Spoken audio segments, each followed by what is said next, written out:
সরকারের প্রধান উপদেষ্টা আজকে বিভিন্ন রাজনৈতিক দলের নেতৃবৃন্দকে এখানে আমন্ত্রণ জানিয়েছিলেন বাংলাদেশের যে বর্তমান যে পরিস্থিতি সামাজিক এবং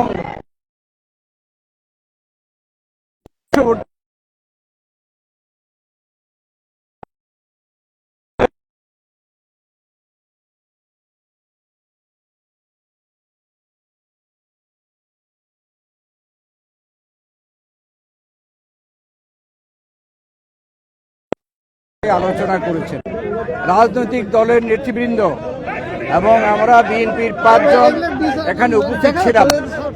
আমাদের সকলেই একই ধরনের মন্তব্য যে আজকে বাংলাদেশের অস্তিত্ব রক্ষার জন্য যেই বাংলাদেশ এই ডিসেম্বরে আমরা বিজয় লাভ করেছি, লাখো শহীদের রক্তের বিনিময়ে স্বাধীনতা সার্বভৌমত্বের জন্য, গণতন্ত্রের জন্য, মুক্তির জন্য এবং দেশের শান্তি শৃঙ্খলার জন্য আজকের এই বিজয় দিনে সকলের সরকার রয়েছে। সরকার এই সরকার এদের ছাত্র গণ অভ্যুত্থানের মাধ্যমে প্রতিষ্ঠিত হয়েছে। তাদের দায়িত্ব যে এ দেশে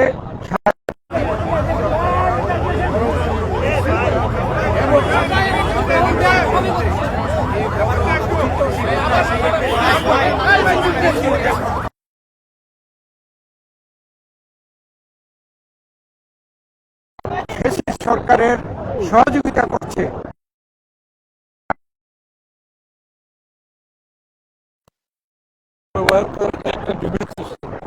এবং এই যে ষড়যন্ত্র হচ্ছে এটা বাংলাদেশের জনগণের মধ্যে করার জন্য, অতএব সরকারের সাথে ঐক্যমত প্রকাশ করেছি। আমরা সকলে জনগণ যেমনিভাবে জুলাই আগস্টে ছাত্র জনতার গণ অভ্যুত্থানের মাধ্যমে এই ফ্যাসিস্ট সরকারকে বিদায় করা হয়েছে, তাদের এবং তাদেরকে যারা সহযোগিতা করছে, যাদের ষড়যন্ত্রকে সেইভাবেই এদেশের ছাত্র জনতা সকলে মিলে এই ষড়যন্ত্রকে আমরা সকলে মোকাবেলা করব, এই প্রত্যাশা আমরা সকলে ব্যক্ত করছি। এবং মাননীয় প্রধান উপদেষ্টা বলেছেন জাতীয় ঐক্য সৃষ্টি করার জন্য তিনি যথাযথ পদক্ষেপ গ্রহণ করবেন। আজকে রাজনৈতিক দলগুলো যারা আমরা উপস্থিত ছিলাম তারা সকলেই জাতীয় একটি ঐক্য প্রতিষ্ঠার জন্য আমরা একমত হয়েছি। নির্বাচন নিয়ে কিছু বলেছেন আপনারা? আমরা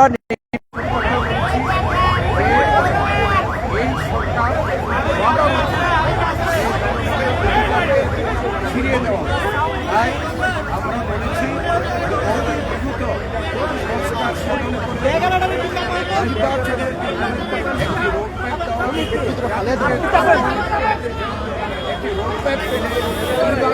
হয়ে গেলে